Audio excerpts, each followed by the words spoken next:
aproximo, quebrantado, o seu amor.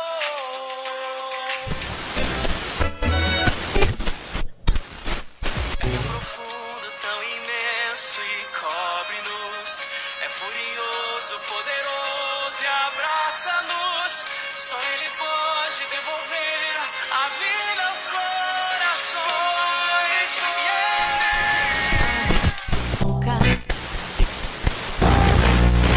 E fazer cantar na dor, manter a fé sem mesmo ver, olhar pros montes e saber de onde meu socorro vem.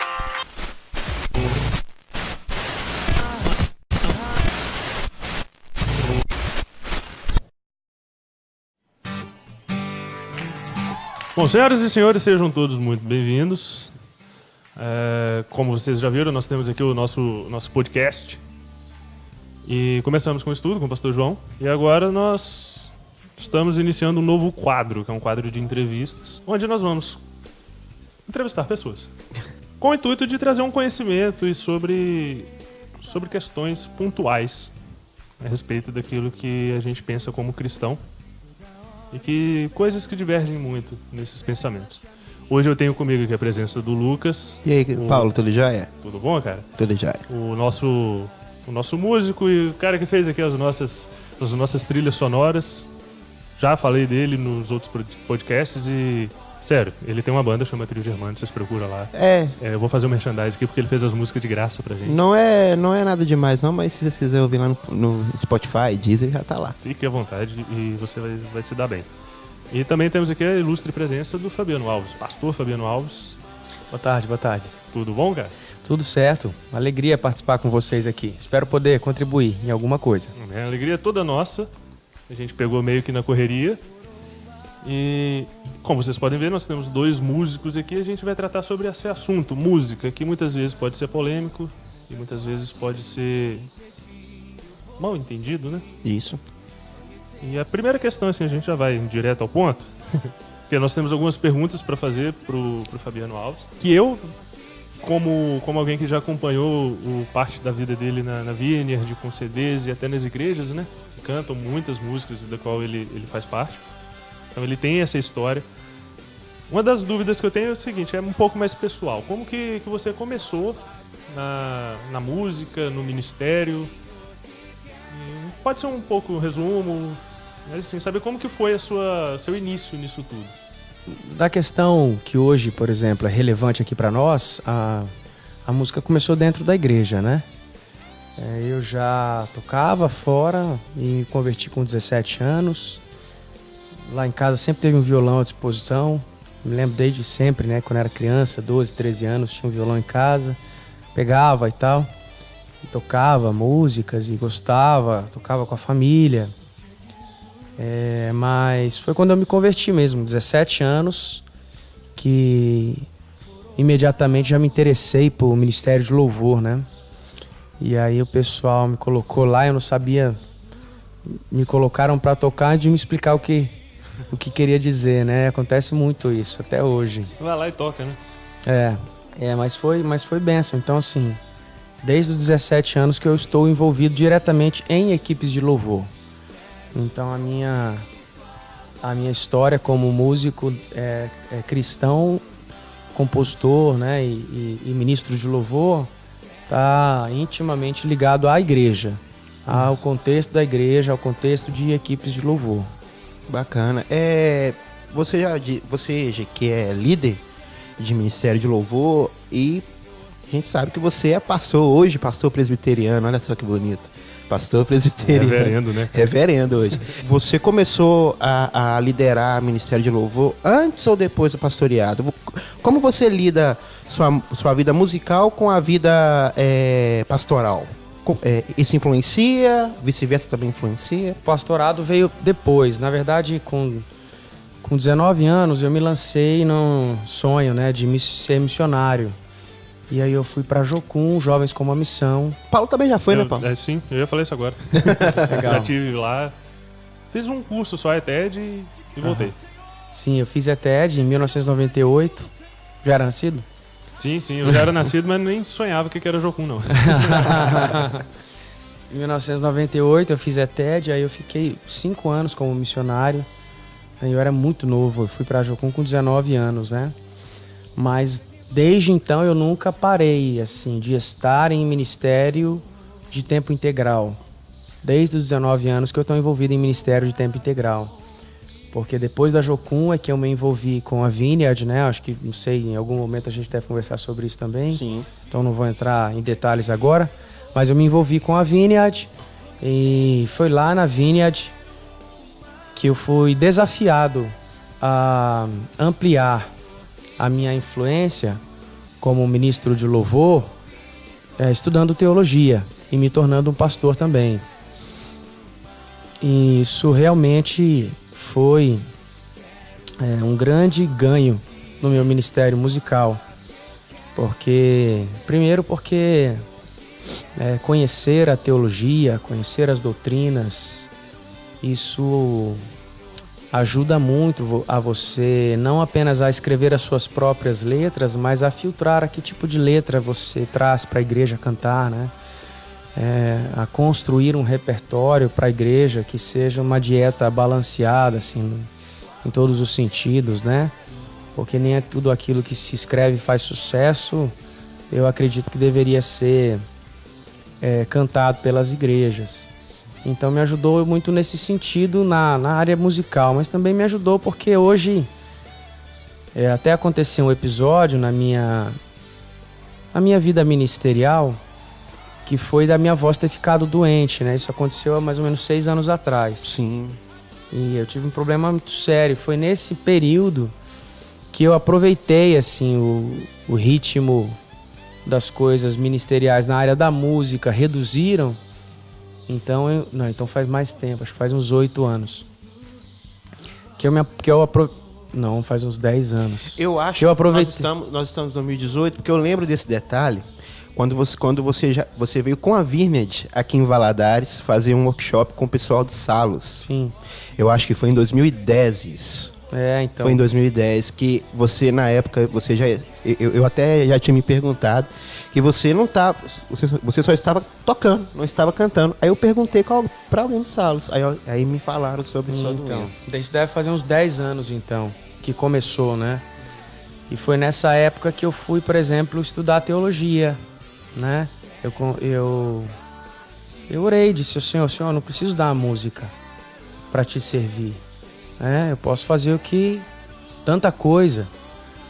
E aí eu fui estudar teologia e me dediquei, fiz bacharelado, fiz pós-graduação e foi um tempo muito especial. Hoje eu vejo que eu sou um ministro de louvor muito mais completo por ter me tornado pastor também, né? E eu acho que hoje, para mim, assim, as duas coisas se completam, né? Elas não competem, elas não atrapalham um ao outro, né? Hoje eu sou... parte do meu ministério pastoral tem a ver com música. Muita gente é pastoreado de uma forma inspirativa através das canções, e as canções acabam se tornando pregações para elas, né? A música acaba abrindo portas de você acessar o coração das pessoas também, né? Eu acho fantástico na música é exatamente essa facilidade que ela tem para poder entrar no coração das pessoas e para ficar na memória também, né? Porque, igual você falou sobre a questão de que a teologia foi importante porque você começou a filtrar aquilo que você ia colocar no repertório e até, com certeza, deve ter influenciado nas letras que você escreveu. Sim. E a música, ela mexe muito com a memória, então ela tem aquela mensagem que é bíblica e só de você lembrar o ritmo, você consegue lembrar a letra da música e aquilo prega pra você novamente na própria memória. Eu acho fantástico essa faceta que a música tem. Sim. De não precisar de alguém pessoalmente falando. Acho que você ouvir um CD ou simplesmente você lembrar de uma música, você consegue ter acesso a isso tudo de novo muito mais fácil do que se você tivesse ouvido alguém falando só. Sim, sim. E para mim também foi importante porque eu sempre tive uma vocação um desejo de treinar equipes de louvor. Dentro da minha história com a equipe de louvor, como eu comecei muito cedo, por exemplo, eu era um adolescente, uma idade jovem, né, 19 anos, não, realmente adolescente, eu tinha 17 quando eu comecei a equipe de louvor. E eu me lembro que era muito sem informação, sabe, sem preparo. Eu era um adolescente no meio de um monte de adultos e pessoas que já tinham seus vícios, seus hábitos de fazer equipe de louvor do jeito que eles acreditavam que devia ser. Mas eu não me lembro de nenhum treinamento, de capacitação, nenhum assunto que ajudasse a gente a lidar com os desafios da equipe de louvor na época, que eram muitos, né? E ainda continuam sendo. Então, por causa da minha dificuldade, eu aprendi a duras penas, né? Então eu percebi que era algo que deveria acontecer, que alguém precisava fazer. E aí eu encontrei na Vineyard um coração que era parecido com o meu, nesse sentido de desejar treinar equipes de louvor. E a Vineyard já tinha um lastro grande nesse ministério de treinamento lá nos Estados Unidos. A adoração e louvor sempre foi uma prioridade, uma coisa muito importante na igreja da Vineyard, por isso eles se dedicaram a desenvolver um material a partir dos ministros de louvor mais experientes que eles tinham, gente que fez músicas incríveis, né, como Senhor Te Quero, Venha-se a Hora, Brian Doxson, Andy Park e muitos outros. Muitos materiais riquíssimos de treinamento. E que eu, quando cheguei lá, comecei a beber dessa fonte e aprender muito. O que era mais legal era que eles não tratavam só... Eu já tinha participado, por exemplo, de congressos de louvor e adoração. Mas eu chegava lá, os assuntos eram o tabernáculo, os utensílios, a maneira como a adoração acontecia e tal. Era muito, assim... metafísico, muito... Não tinha muita informação que me ajudasse... Ou até mesmo muito histórico, né? Histórico, exatamente. Não havia muita informação que me ajudasse a lidar com o músico que estava dando dor de cabeça para cumprir a escala, entendeu? Beleza, muito bonito isso aqui, mas como que eu lido com o meu baterista lá, que não sabe tocar direito, entendeu?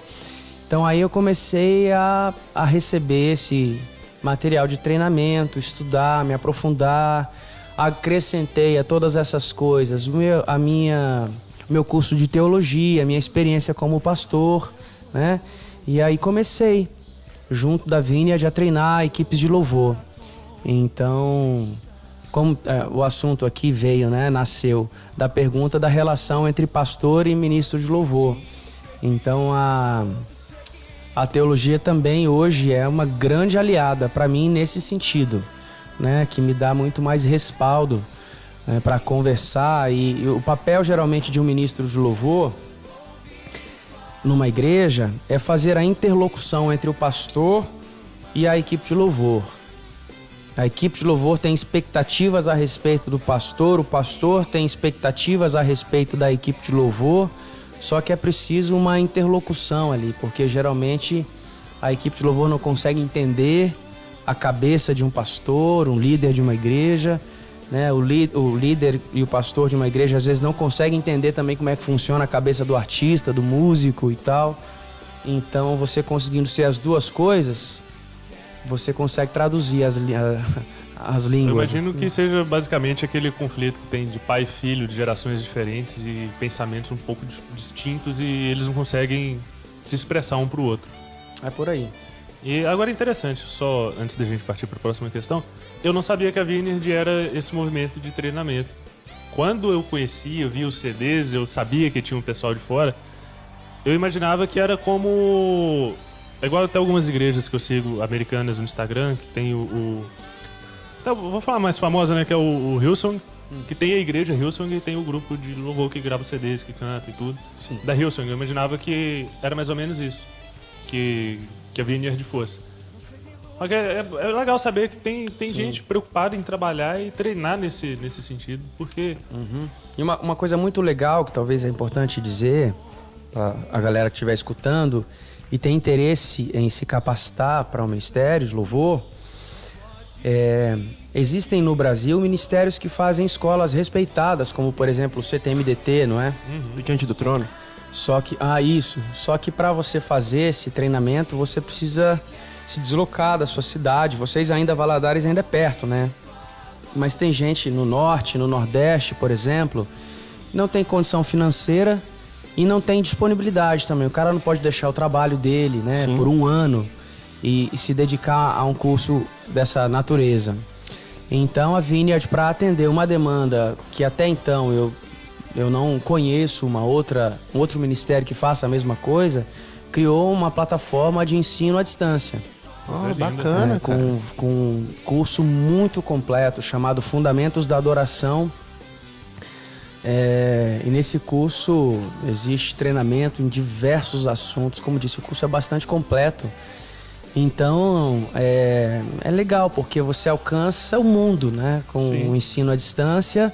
E além disso, nós viajamos muito como Ministério da Vineyard, com a banda, para fazer seminário de treinamento. Sempre foi o tipo de evento que a gente mais gostou. A gente não gostava de ir num lugar só para tocar e cantar, apesar de saber o valor que isso tem, mas a gente sempre ficava muito mais satisfeito em ir numa cidade, reunir as equipes de louvor daquela cidade e oferecer para eles conteúdo. E é justamente isso que eu ia falar. A gente vê escolas que preparam o sujeito para ser pastor, escolas que preparam o sujeito para ser missionário, mas quando eu fiquei surpreso de você falar que a Vineyard tem isso, porque eu nunca tinha visto escolas, ainda mais com esse foco na tecnologia que a gente tem. À distância, você na palma da mão você pode participar do curso.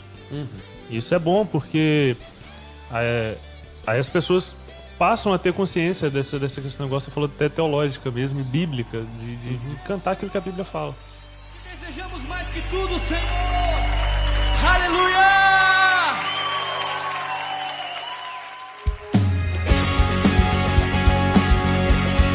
Voltando pro papo de músico pra músico aqui, que isso aqui eu gosto de conversar. Como cristão que somos, nossa inspiração sempre deve ser Cristo, né? Só que como eu gosto de música pra caramba, sou músico, Paulo que gosta de mexer com mídias sociais, gosto, né? De música, mas não sei nada de música. Tira foto. O pastor que gosta de música também, sempre tem aquela pessoa que nos influencia, né? Qual foi aquelas pessoas que você fala assim, Deus, muito obrigado por você ter colocado essa pessoa na minha vida e me fazer gostar de música? Quais são suas inspirações para a música, Fabiano? Acho que são coisas diferentes aí, a pergunta, né? Depois no final você acabou acentuando a questão música. Para música, primeiro, vamos lá, porque você que toca, você também escreve canções e tal. Pode ser inspirações, aquelas pessoas que no começo você falou assim, nossa, esse cara é massa, velho, eu acho que eu consigo fazer a mesma coisa. Aquelas inspirações que despertou o seu dom, que você falou assim, nossa, eu acho que eu vou começar a estudar isso para virar aquilo no futuro. Sim. Eu vou responder no aspecto ministerial, né? Eu acho que as primeiras pessoas que me influenciaram, quando eu comecei, por exemplo, eu já disse aqui, né? Mais de 20 anos, né, atrás. Quando eu comecei, a música de louvor e adoração, ela não estava tão em evidência quanto hoje. Sim. Hoje os artistas cristãos que mais são conhecidos, que mais têm, né, espaço na mídia, o que quer que seja, é gente do louvor e da adoração, não é? Mas pro lado congregacional. Exato. Mas quando eu comecei não era assim. E eram pouquíssimos ministérios, né? Gente que fazia isso e que gravava, né? Na época não tinha nem CD, era disco de vinil. Né? E aí as primeiras coisas que eu escutei e que me tocaram muito para o ministério da ministração do louvor e adoração foram Daniel de Souza, Frutos do Espírito, né? Daniel de Souza foi maravilhoso, assim. as músicas que ele escrevia, muito sempre cristocêntricas, a maneira como ele dirigia a adoração, sempre muito sensível à congregação, muito apaixonado por Jesus, né? E mais tarde eu fui saber que ele era discípulo do Asaf Borba, que era outro cara também. Outro cara que... Incrível, né? Incrível. Que eu... Incrível, né? Que eu tive o grande prazer de conhecer pessoalmente, né? E ver, perceber que, assim, por trás daquelas grandes músicas que ele escreveu e que fazem parte... Pouca gente sabe, né, hoje em dia. Sim. Pouquíssima gente sabe, né? Mas músicas do Asaf Borba se cantam nas igrejas há 30 anos e continuam sendo cantadas nas igrejas até hoje. Muitas músicas, né? Uhum.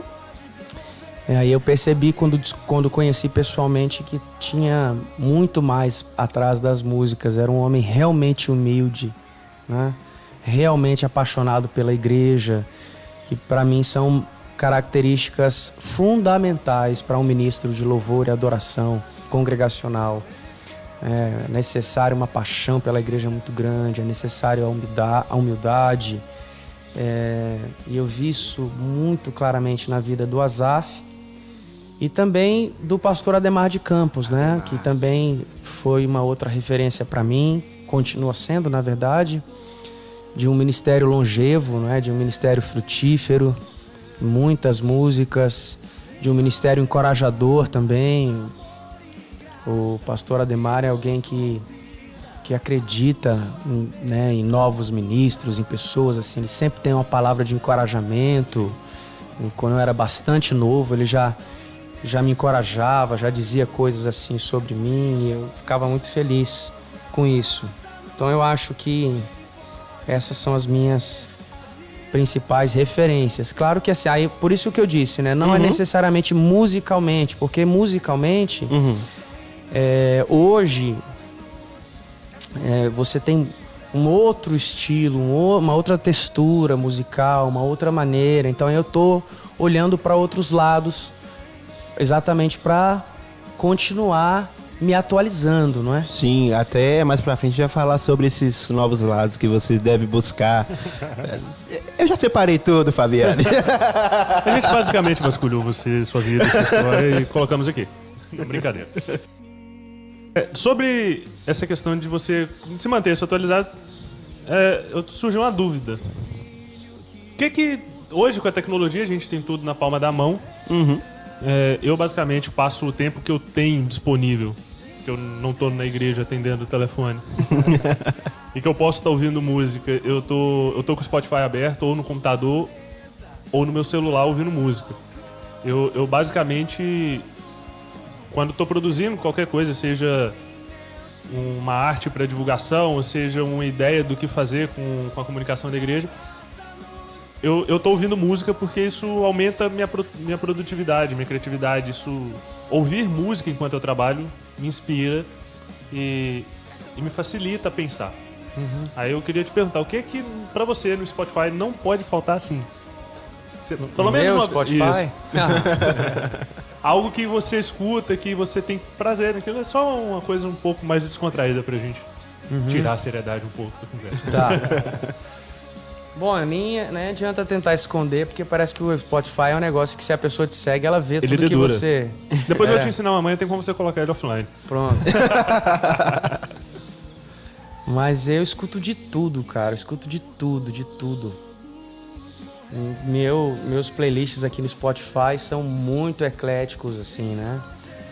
E escuto samba, escuto música sertaneja raiz, né? Eu acho que eu sou nesse lado, assim, eu sou bem brasileiro e bem... muita influência da minha mãe, dos meus pais, né?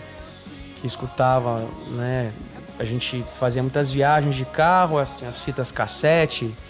E a gente ia ouvindo Clara Nunes, Beth Carvalho, Maria Bethânia, Chico Buarque, Caetano Veloso, Gilberto Gil. Bem brasileiro mesmo. Não, né? Totalmente. 100%. E aí também, mas aí meu pai, que gostava também de sertanejo, assim, Tunique Tinoco, Trio Parada Dura, Chitãozinho e Chororó. Só raiz, só raiz. Então eu gosto também, escuto essas coisas, né? Pena Branca e Chavantinho. É bom pra vezes, caramba. é engraçado Não que às vezes eu conheço, tô lá fazendo alguma coisa em casa, boto pra tocar. Aí um dia minha filha, a minha filha menor, que ela tem 7 anos, ela teve uma sacada assim que nem eu tinha pensado nisso. Ela falou: pai, eu já sei por que você fica escutando essas músicas. Eu falei: por quê, filha? Ela falou assim: é pra lembrar do vovô, não é? Ela falou. É uma coisa que a gente traz de berço, né? Sim. Traz de casa e eu não costumo classificar música como evangélica e secular, né? Eu costumo classificar música como boa, como ruim. Então você tem música boa e música ruim nesses dois Dos dois lados. Né? lados aí que a gente chama, né, de cristão e de secular. Agora só uma pergunta para os dois. Eu não sei, porque eu não sou músico, eu até tentei todos os instrumentos na minha vida para aprender, mas faltou coordenação motora. E faltou paciência. Eu já esperei 2 horas por um pôr do sol para poder tirar uma foto, mas eu não tive paciência de sentar e treinar um violão para ver se eu pegava a coordenação motora para aquilo. Você falando assim do quão eclético é suas playlists no Spotify, eu vejo pelo Lucas também, que é extremamente eclético. Vocês procuram buscar ritmos novos para ver se aprendem música, para ver se isso pode te acrescentar alguma coisa, ou é algo que flui naturalmente? Vocês procuram ser ecléticos ou é algo que é natural para vocês? Acho que agora os dois podem responder, por favor. Você quer responder primeiro, Fabiano? É que eu sempre tive essa dúvida. Parece que todos os bons músicos que eu conheço, eles são muito ecléticos. E aí eu não sei se é porque eles se colocam nessa posição de se tornar eclético para entender a música como um todo, ou se flui naturalmente, se é... Sei lá, me respondam, por favor. Eu acho assim... eu acho que é naturalmente, mas também é intencionalmente num determinado momento. Que você entende, especialmente nos nossos dias, né? Existe um movimento de retorno à nossa brasilidade. Eu acho isso muito bacana, né? Muitas vozes aí despertando a igreja e os artistas cristãos para essa necessidade de se enxergarem como brasileiros, né? E de valorizarem as suas raízes musicais, certo? Então, e existe já no brasileiro também uma tendência, ao meu ver, de sempre considerar o que vem de fora melhor. Então, especialmente, o meu ramo musical, meu ramo, engraçado, né, falar desse jeito. A minha vertente musical dentro da igreja, dentro do ministério que eu exerço, é muito mais o louvor e adoração corporativa, congregacional, né? Sim. E dentro dessa área é interessante porque a música brasileira, muitas vezes, ela vai encontrar um desafio de se adaptar, de se adequar, porque a música brasileira, na forma assim mais superficial como as pessoas a entendem, não é uma música simples, é uma música complexa. Totalmente. Né? A galera lá de fora bate palma pra música brasileira, por ser uma música difícil, diferente de se executar.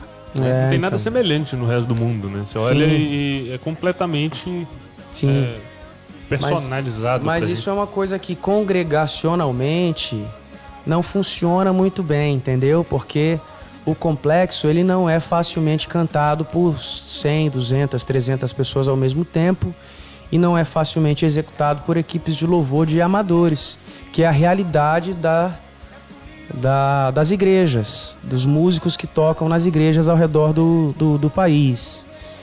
Então, no meu caso muito particular, eu admiro muito quem está trabalhando para que a música seja cada vez mais brasileira mesmo, independente dela ser congregacional ou não, porque a música não tem só o papel de promover louvor e adoração congregacional, a música tem o papel de comunicar mensagens ao coração das pessoas, não é?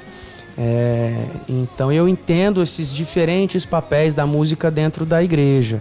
Naquilo que me cabe, que eu acredito ser chamado para ser um ministro de louvor e adoração, o que eu estou tentando fazer é encontrar na música brasileira aquilo que é característico, mas ao mesmo tempo que se adeque e se encaixe, porque a minha grande paixão não é necessariamente fazer música brasileira. Minha grande paixão é que as pessoas encontrem um caminho até a presença de Deus claramente, facilmente. Sim. Né? Sem que elas ouçam aquilo que a música e se sintam convidadas. Elas acham que aquilo é acessível, que elas podem participar, que não é algo que elas deveriam assistir, mas é algo que elas podem também cantar junto. E nisso eu acho que a simplicidade sempre vai ser um caminho mais eficiente. Sim. Então eu estou tentando fazer esse balanço, né? Esse equilíbrio das coisas. Mas é claro, né? Assim, como a minha influência musical é muito brasileira, então isso acaba estando assim nas melodias. Mas é uma coisa, rapaz, que tem que ser intencional, assim, para mim. Eu tenho que sempre tentar me lembrar, por exemplo, eu vou cantar músicas, eu sempre tentar inserir uma composição minha, né? Além das versões da Vineyard que eu fiz e que fazem muito sucesso. É muito mais fácil você se escorar nessas coisas, entendeu? Já deu certo, então você fica ali, mas essas versões que já fizeram sucesso, já deu certo, então você escora ali e fica por ele mesmo. Exato, exato. Fica confortável, né? Então é isso. Acho que é isso. Falei demais. Você acha que eu preciso falar mais alguma coisa depois dessa resposta? Não, completamente, é isso mesmo. Com as influências que a gente tem, independente se for música congregacional ou não, a sua influência vai influenciar na música que você faz. Isso aí não tem. É aquilo que o Fabiano falou mesmo. Como ele já trabalha há muito mais tempo com a congregacional, o mais simples melhor, o que tá entre aspas, né? O time que tá ganhando a gente não mexe, né? Entre aspas, claro. Mas é isso aí mesmo. Eu fecho. Ficou bastante claro. Muito obrigado. Ponto aí. O ponto final nesse aí já foi. Você assina embaixo aí. Assina embaixo. Só dá o autógrafo. A vida aos corações.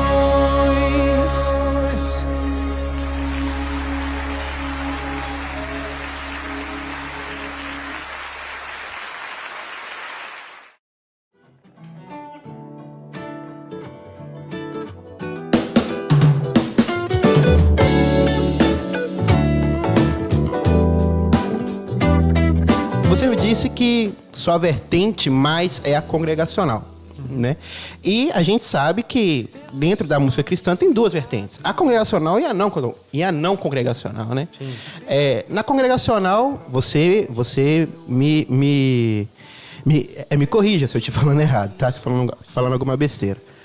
A congregacional é aquela que é para cantar em comunidade com a igreja, músicas que o adorem, músicas que falam como ele o que ele faz, a união entre os irmãos. Isso tudo engloba a música congregacional, certo? Sim, sim. Ótimo.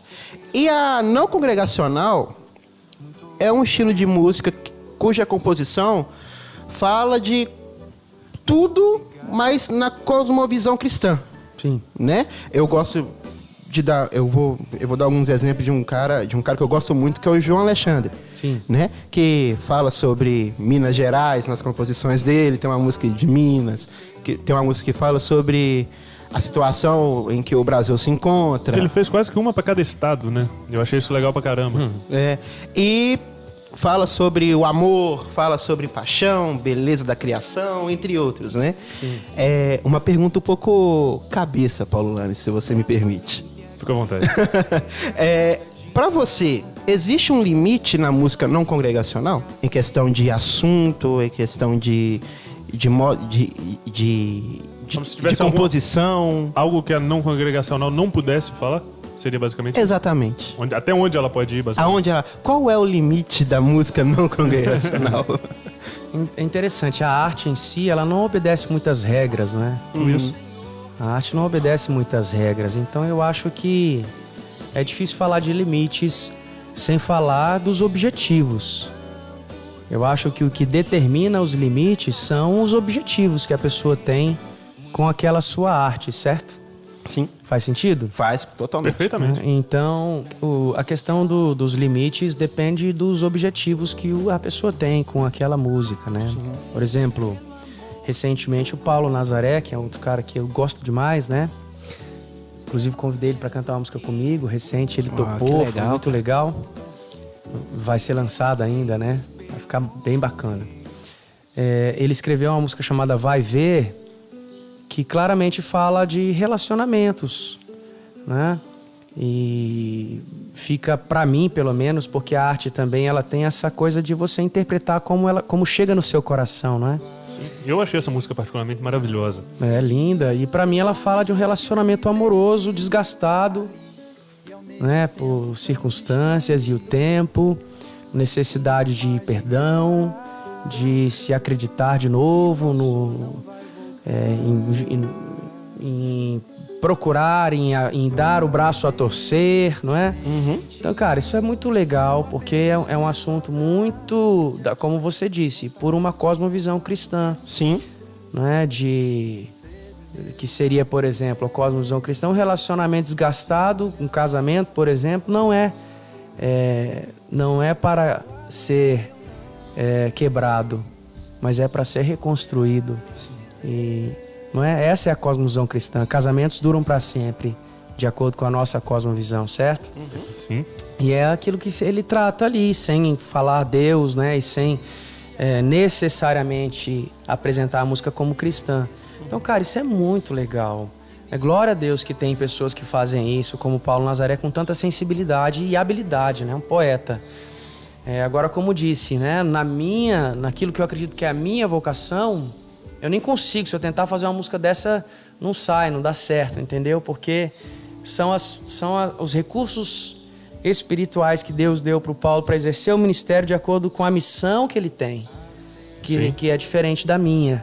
Né? Como você disse, a música congregacional ela está dentro de um outro contexto. Sim. Você já disse que gravou uma música com o Nazaré, Paulo Nazaré. Já estou ansioso para ouvir já, porque eu sou muito fã. Desde a época do Crombie, para mim, uma banda muito boa. Rapaz, eu conheci, desculpa te interromper, foi pode... desde o pai dele, o José Rodrigues. Sim. Eu era moleque em casa, aí a gente tinha um som velho que o vizinho tinha jogado fora, meu pai consertou. E a gente guardava aquilo ali e ouvia ele. Sou nordestino. E eu falava assim, gente, o nordestino gravou um CD, que na minha cabeça, assim, eu era pequeno, né, saí do Nordeste, era muito longe, aquilo ali pra mim era um outro mundo, né? Eu vim pra cá com 1 ano, fui criado em Minas. E as músicas deles, igual você falou assim, um poeta mesmo. Mas músicas maravilhosas, e você vê o filho também. Então, o menino tem... Bom. Interessante que eu até me lembrei aqui de um episódio curioso. Há bons anos atrás, bicho, deve ser uns 15 anos atrás, eu não sei quantos anos o Paulo Nazaré tem, mas faz tudo isso que ele estava no Crombie? Cara... Faz uns 10 anos, 12 anos, tem tempo, sim, né? Tem. Então, ele estava no Crombie ainda, e aí eu participei junto com ele de uma conversa como essa, né? De um podcast. E aí havia um interlocutor e eu e ele estávamos falando, só que a gente nem se conhecia, a gente estava falando pela internet. Ele lá, acho que ele é do Rio, né? Rio. Isso. Ele lá do Rio de Janeiro e eu lá de São Paulo. E eu não sabia, mas era a pessoa que estava promovendo, o cara era um grande entusiasta desse movimento de música cristã alternativa, entre aspas, né? Sim. Essa coisa que estava crescendo como Crombie, e ele me colocou no meio, mas como que para fazer um contraponto, uma oposição, né? Um embate, exatamente. E para, de alguma maneira, rebaixar aquilo que é o Ministério da Música Congregacional como medíocre, como simplista, como, sabe? E exaltar aquilo que estava nascendo com o Crombie, com Palavra Antiga e esse tipo de coisa, certo? Eu até achei muito deselegante, sabe? Sim. Até esses dias eu encontrei o Paulo, falei, Paulo, você lembra disso, cara? Ele nem lembrou. Acho que fazia muito tempo. Marcou tanto ele que nem lembrou. Não, e que fazia muito tempo, ele devia ser novinho, né? Sim. E você gravou um EP, Um Novo Olhar, que é um projeto diferente. Sim. Já que você veio um bom tempo com a Vineyard fazendo músicas congregacionais e tal.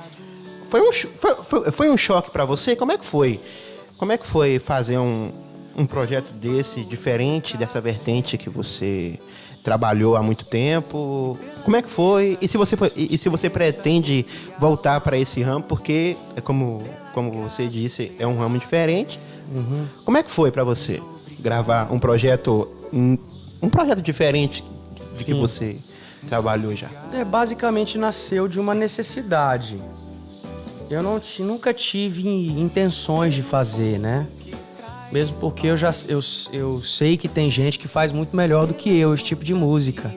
Só que eu estava lá na igreja presbiteriana Nova Jerusalém, em Fortaleza, e o meu pastor, o pastor Mário Levi, ele sempre gosta de introduções artísticas às séries de pregações que ele elabora.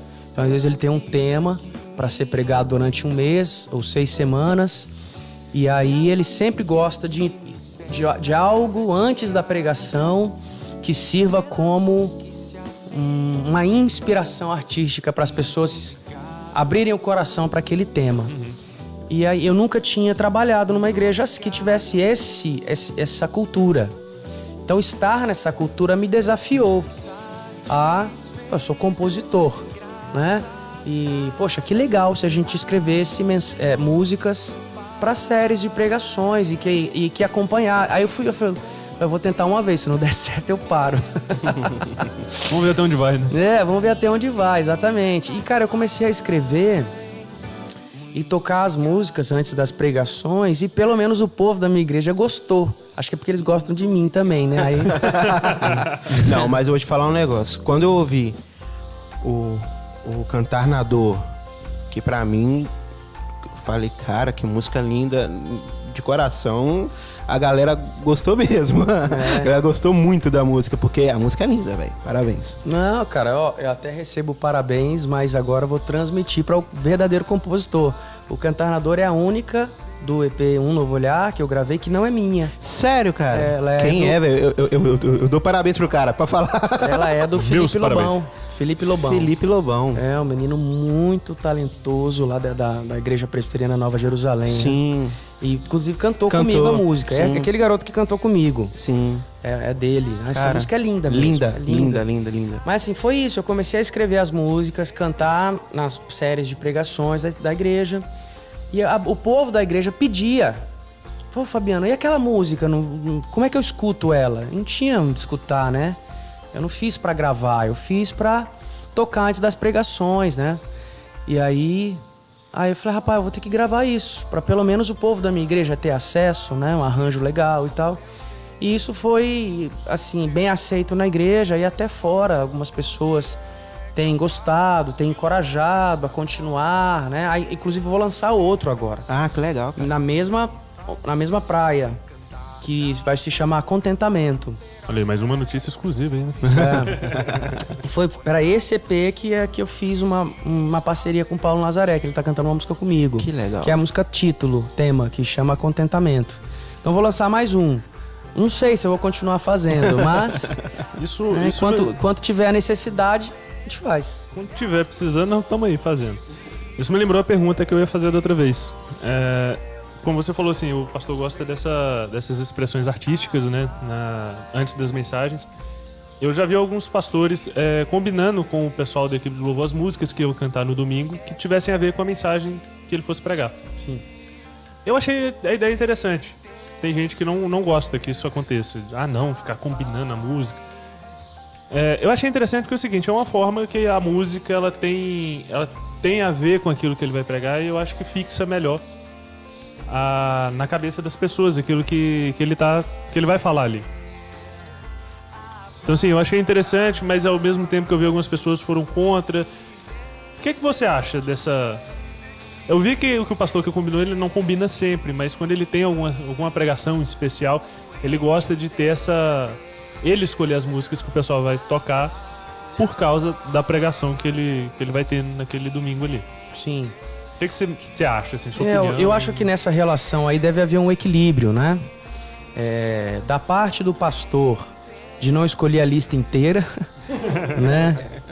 E da parte da equipe de louvor de não desconsiderar completamente aquilo que Deus está trazendo para o culto como um tema central, Sim. certo? Então eu acredito muito nessa harmonia entre períodos de louvor e pregação. Porque quando Deus coloca um tema no coração do pastor, eu acredito muito nisso, que o pastor é o anjo da igreja, não é? Sim, com certeza. O pastor é aquele que está orando para Deus dirigir a igreja, e é através dele que Deus vai trazer os assuntos que Deus quer falar ao coração da igreja. Então a equipe de louvor tem que estar sensível a isso e antenada. Então a equipe de louvor procura eu acho que isso deve partir da própria equipe de louvor, não do pastor sempre, né? A equipe de louvor pode procurar o pastor e perguntar sobre o tema, e aí sim poder escolher músicas, não é? Que vão apoiar aquela pregação, sabe? E aí aquele assunto, ele cria uma raiz profunda Sim. no coração da igreja naquele domingo, sabe? Sim, porque eu já vi casos também. É legal isso que você falou, porque tem que ter essa harmonia entre todo mundo, como um corpo só, né? Afinal de contas, é isso que a igreja é. Mas eu já vi casos também de músicas serem cantadas. Nada a ver, assim, biblicamente ela não tem nada com a Bíblia, nada com nada. E o pastor pregar uma coisa completamente diferente daquilo que foi cantado também. Eu acho que aí entra isso que você está falando também, né? De ter essa harmonia, de estar todo mundo com um só propósito Sim. da mensagem ali que vai ser falada. Porque pra mim, como um membro de igreja que nunca fez parte de louvor, muito menos música, eu demorei um pouco para entender a importância que tem o louvor dentro da igreja, e o ministério do louvor, e as músicas que são cantadas, e a seriedade que isso tudo tem. Sim.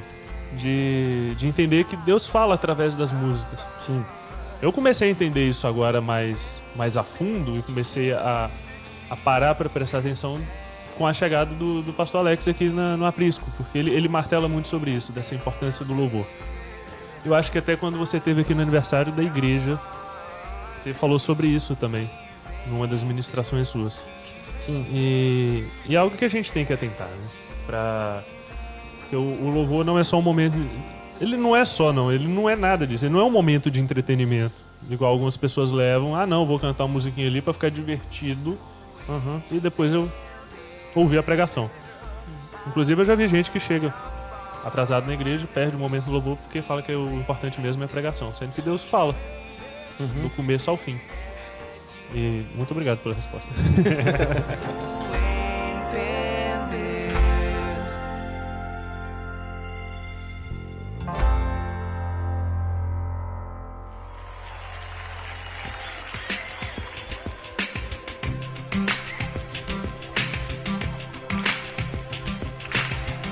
Deixa eu aproveitar que você tocou no assunto de estilo musical. Ah, então beleza. Vamos lá. Eu falei sobre simplicidade, ser eficiente para o congregacional, certo? Agora, é importante pontuar o seguinte, né? Isso sempre foi dentro da Vineyard para nós, para mim, né? Um caminho nobre. De que a simplicidade não é sinônimo de mediocridade, como acabou insinuando o rapaz Da entrevista do podcast lá do passado, né? E é um desafio muito grande você usar o simples e parecer algo realmente novo a cada vez que você propõe. Sim. Né? É como, por exemplo, fazer um feijão com arroz, bife e salada. Todo dia, gostoso. Exatamente. E a pessoa que senta se admirar daquele arroz com feijão e bife e salada que come todo dia, mas que é sempre feito de uma forma especial, entendeu? Então as músicas congregacionais, que geralmente têm os seus mesmos 4, 5 acordes, não é? A variação harmônica muito simples, mas você tem que quebrar a cabeça para fazer isso aí soar novo, soar belo, né? E ser uma moldura daquilo que é mais importante, que é a letra, né? Que são as orações feitas enquanto se canta. Então esse é um desafio muito grande, e que assim eu vi a Vineyard fazendo com maestria, não é? Músicas muito simples, mas ao mesmo tempo muito profundas, bíblicas, cristocêntricas, acessíveis, modernas e todas essas coisas aí que caracterizam uma boa música congregacional. Sim. Sobre essa simplicidade, eu falo assim, a música é uma arte, sendo ela congregacional ou não, eu enxergo ela como uma arte, porque ela é a expressão do que o escritor, do que o músico está colocando ali, né, da experiência dele com Deus. Muitas vezes eu vejo alguns músicos falando assim, não, eu tive essa experiência de escrever essa música, é o momento de busca dele com Deus ali, que ele escreve algo. E eu, como um artista, não músico, mas como um fotógrafo, como um designer que tem que produzir um material de divulgação da igreja, ou tem que produzir algo da igreja que vai comunicar aos membros, eu sou muito favorável à questão assim, o menos é mais. Mais simples, mais objetivo.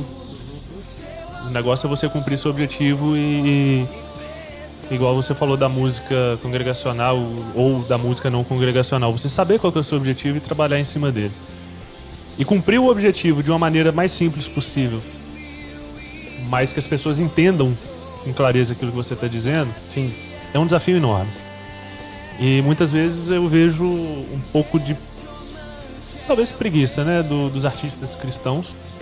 Sim. Porque eu vejo assim, cara, os artistas não cristãos, eles conseguem produzir coisas simples e bonito. Coisas simples e que cumprem o objetivo que eles estão querendo, passa a mensagem que eles querem. Uhum. E a gente parece que faz empurrando com a barriga, sendo que a gente serve um Deus criativo pra caramba. Sim. Que criou todas as coisas do zero. Então não é porque é simples que é com a barriga. Uhum. E eu acho isso legal. De uns tempos, bons tempos pra cá, eu tenho começado a entender isso, porque eu particularmente tinha um certo preconceito com a música congregacional. Que é um cara que anda comigo e sabe. Não que eu falasse mal ou coisa do tipo, mas eu falava assim, cara, podia ser mais, sei lá, eu não entendo de música, mas eu falei assim, podia ser um pouquinho mais bonito, vamos dizer assim, podia ser um pouco mais rítmico, sei lá. Uhum.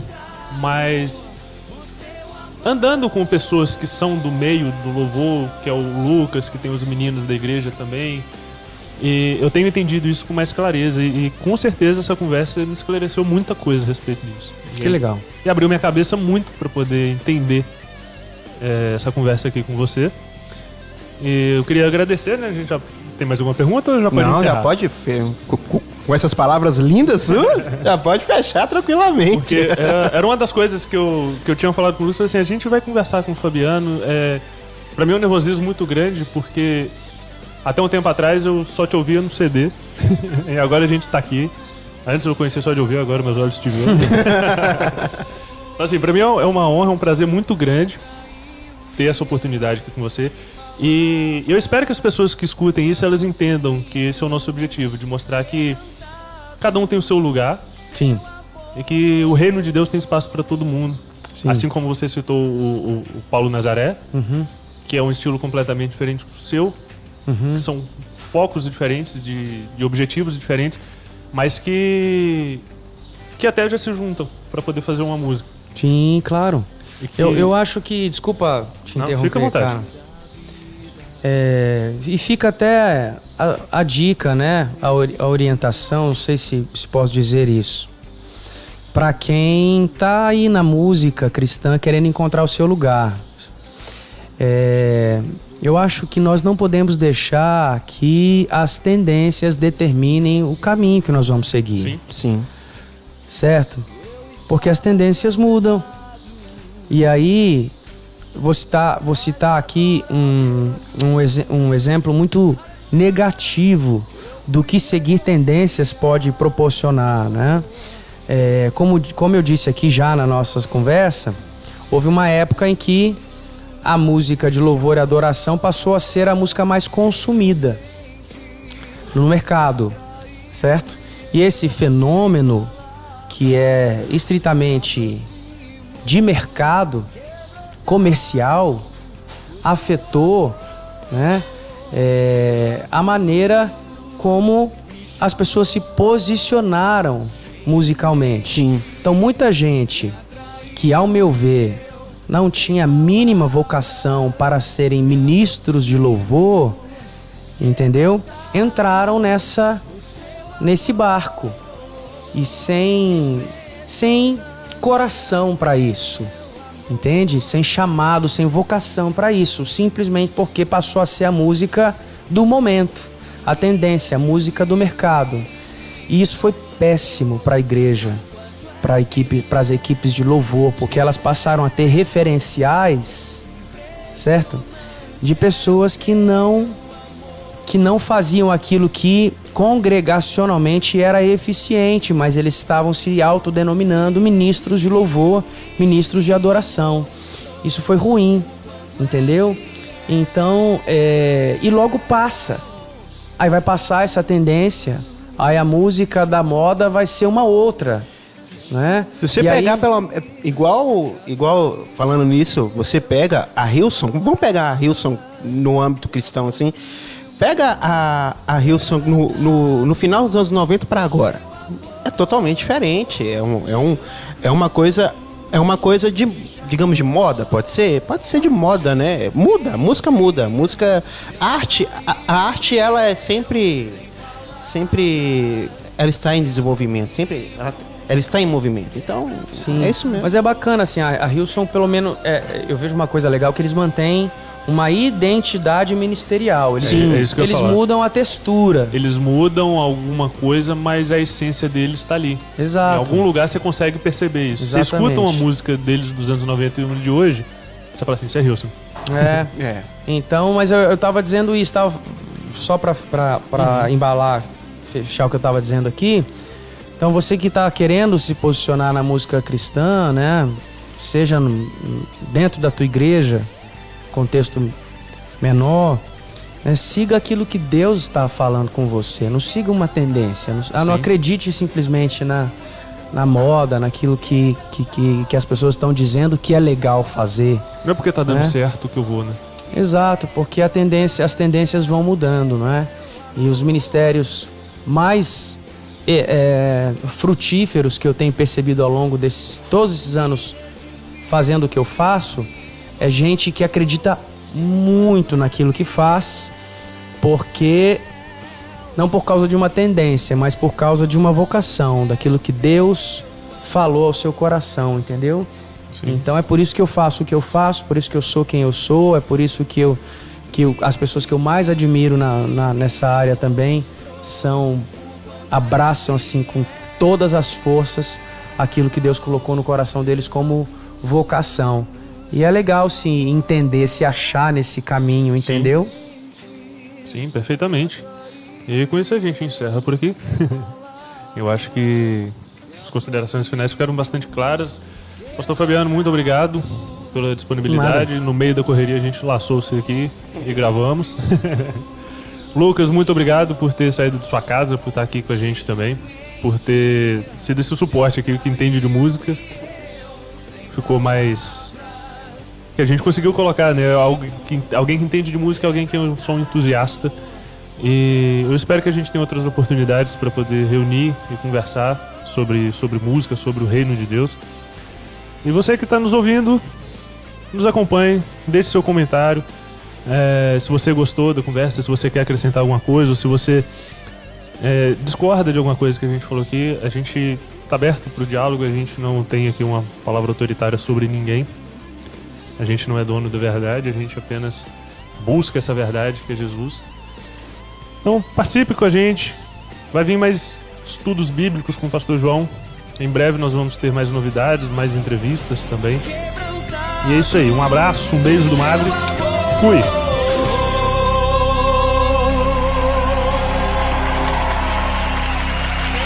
Seja teu nome, Senhor.